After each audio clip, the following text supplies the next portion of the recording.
नमस्कार दर्शक बंधु आपण को आम चैनल को स्वागत।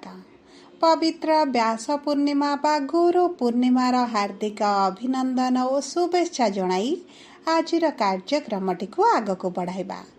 ता सहित आपणकर जदि मेष राशि होइथाए तेबे एही वीडियोटी को थरे मात्र शेष पर्यंत देखंतु। निजर व्यस्त बहुल समय मध्यरु मात्र 10 मिनिट समय आपण निज पाई दियंतु। कहीं आमर आज कार्यक्रमटी समस्त मेष राशि व्यक्ति विशेषों बहुत गुरुत्वपूर्ण रही।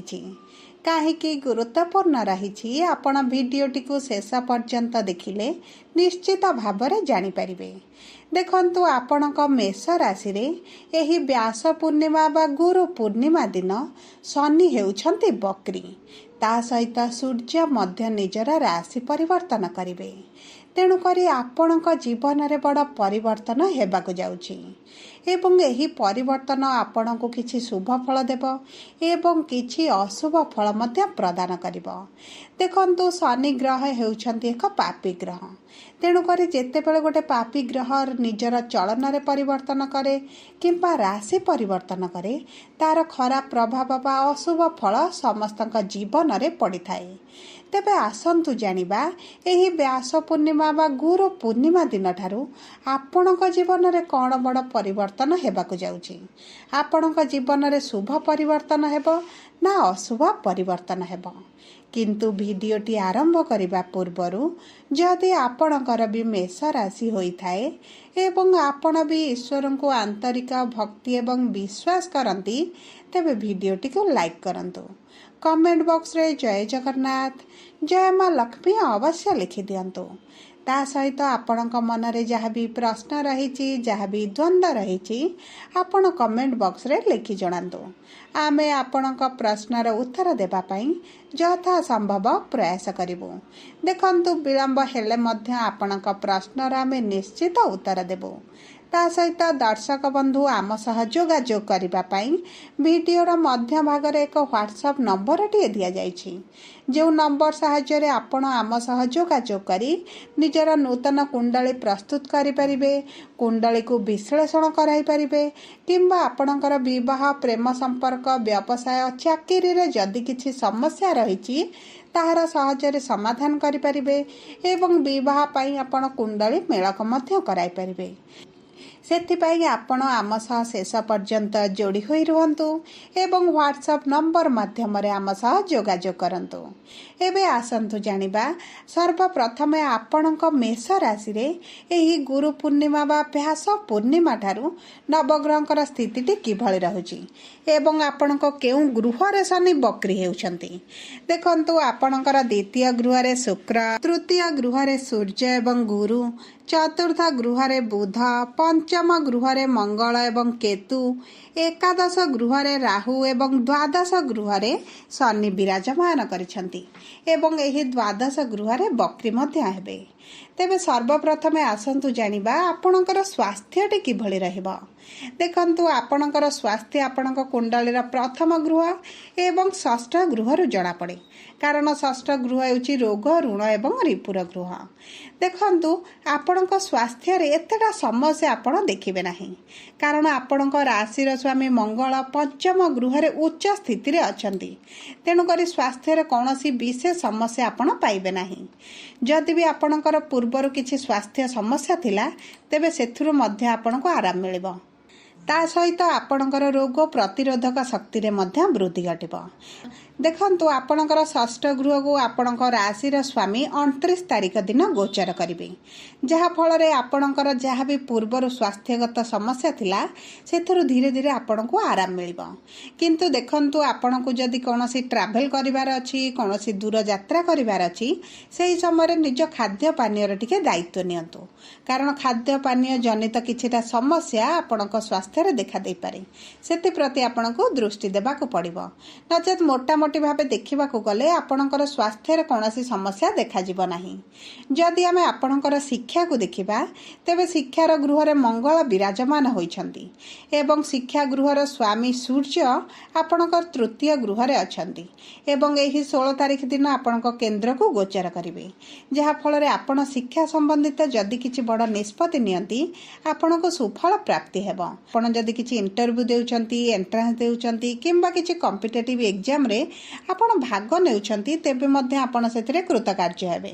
किंतु जेहेतु शनि आपणकर बक्री हेउछंती ता सहित बुध मध्य बक्री हेबे, तेणु करी आपणको शिक्षा रे किछिटा अधिक परिश्रम आवश्यकता रहिबा, कारण बुध हेउछंती ज्ञानर कारक ग्रह एवं 18 तारिख दिन बुध मध्य बक्री हेबे एवं आपणक चतुर्थ गृह रे बक्री हेबे, जहा फल रे आपणक शिक्षा रे परिश्रम बढ़िबा सहित आपणकर शिक्षार मन मध्य हटि पारे। सेति पई आपणकर एकाग्रता को वृद्धि करिवार मध्य आवश्यकता रहिछि। जदि आमे आपणकर प्रेम संपर्क को देखिबा तेबे देखंतु आपणक प्रेम संपर्क रे कोनोसी विशेष समस्या आसीबा नाही, किंतु आपण एबे जो असंतोष रहउचंती, आपणक मन रे जो संदेह रहउची, सेति पई आपणक संपर्क रे किछिटा दूरता मध्य बढ़ी पारे।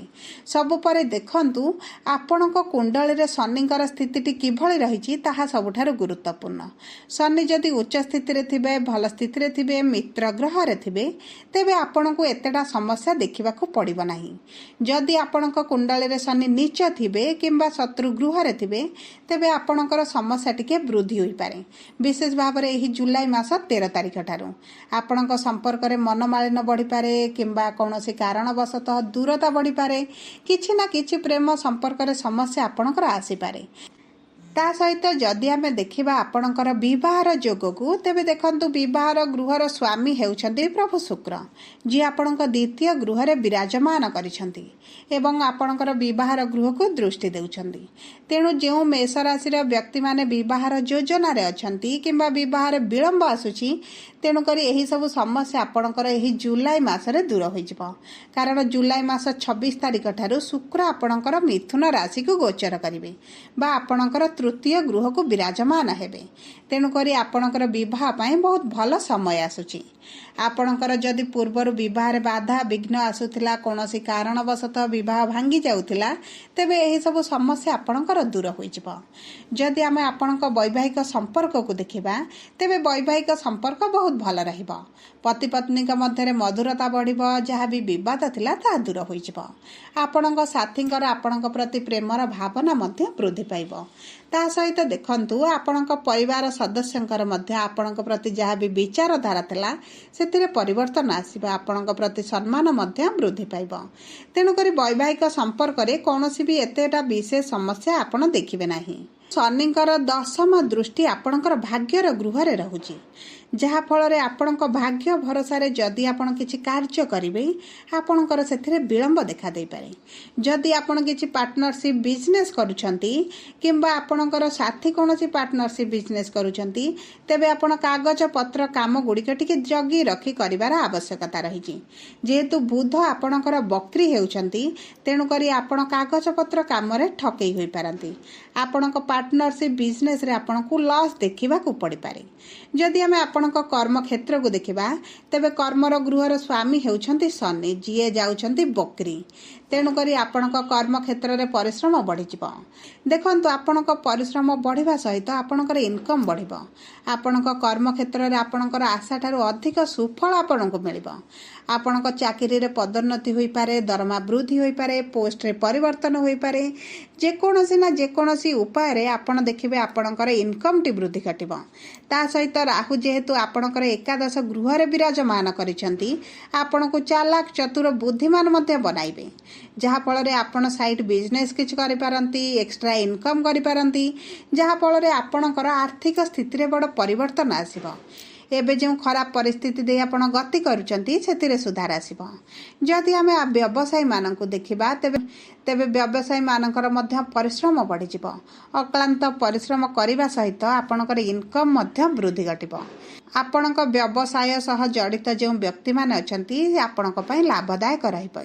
ଆପଣଙ୍କୁ ହଠାତ୍ ଲାଭ ମଧ୍ୟ ମିଳିପାରେ। ଆୟର ନୂତନ ସ୍ରୋତ ଆପଣଙ୍କୁ ମିଳିଯିବ। ଆପଣ ଅର୍ଥ ସେଭିଂ କରିବା ଆରମ୍ଭ କରିବେ ଏବଂ ଆପଣଙ୍କ ଆର୍ଥିକ ସ୍ଥିତିକୁ ମଧ୍ୟ ସୁଧାରିବେ। କିନ୍ତୁ ସବୁ ପରେ ଦେଖନ୍ତୁ, ଶନି ଯେହେତୁ ଦ୍ୱାଦଶ ଗୃହରେ ବକ୍ରି ହେଉଛନ୍ତି, ଆପଣଙ୍କ ଦୂରଯାତ୍ରା ହୋଇପାରେ, ଆପଣଙ୍କ ମେଡ଼ିକାଲର ଟ୍ରାଭେଲ୍ ହୋଇପାରେ, ଆପଣଙ୍କର ଖର୍ଚ୍ଚ ବଢ଼ିଯିବ। ଆପଣ ନିଜର ଖର୍ଚ୍ଚ ପ୍ରତି ଅଧିକ ଧ୍ୟାନ ଦିଅନ୍ତୁ। ତା ସହିତ ଦେଖନ୍ତୁ, ଯଦି ଆପଣଙ୍କ ଅର୍ଥକୁ ସଠିକ୍ ଭାବରେ ବିନିଯୋଗ କରିବେ, ଆପଣଙ୍କର ଅର୍ଥର ସଦୁପଯୋଗ ହୋଇପାରିବ। କିନ୍ତୁ ଦେଖନ୍ତୁ, ଯେହେତୁ ଆପଣଙ୍କର ନଭେମ୍ବର 28 ତାରିଖ ପର୍ଯ୍ୟନ୍ତ ଶନି ବକ୍ରି ସ୍ଥିତିରେ ଦ୍ୱାଦଶ ଗୃହରେ ରହିବେ, ଆପଣ ନିଜର ଅର୍ଥକୁ ସଦୁପଯୋଗ କରିବାକୁ ଚେଷ୍ଟା କରନ୍ତୁ, କାରଣ ଆପଣଙ୍କର ଅର୍ଥ ସେଭିଂ ଅପେକ୍ଷା ଅର୍ଥ ଖର୍ଚ୍ଚଟି ଅଧିକ ରହିବ। ସବୁ ପରେ ଦେଖନ୍ତୁ, ଆପଣଙ୍କର ଅଶୁଭତ୍ୱକୁ ଦୂର କରିବା ପାଇଁ, ଶୁଭ ଫଳ ପ୍ରାପ୍ତି ପାଇଁ ଆପଣ ପ୍ରଭୁ ଶନିଙ୍କର ବୀଜ ମନ୍ତ୍ର ଜପ କରନ୍ତୁ। ବିଶେଷ ଭାବରେ ଆପଣଙ୍କର ଯେହେତୁ 7.5 ଆରମ୍ଭ ହୋଇଛି, ଆପଣ ପ୍ରତିଦିନ 108 ଥର ଶନିଙ୍କର ବୀଜ ମନ୍ତ୍ର ଜପ କରନ୍ତୁ। ତା ସହିତ ଆପଣ ହନୁମାନ ଚାଳିଶା ପାଠ କରନ୍ତୁ, ସୂର୍ଯ୍ୟଙ୍କୁ ଜଳ ଅର୍ପଣ କରନ୍ତୁ ଏବଂ ଆପଣ ମଙ୍ଗଳଙ୍କର ମଧ୍ୟ ବୀଜ ମନ୍ତ୍ର ଜପ କରନ୍ତୁ। ଆପଣଙ୍କ ପାଇଁ ଶୁଭ ରହିବ।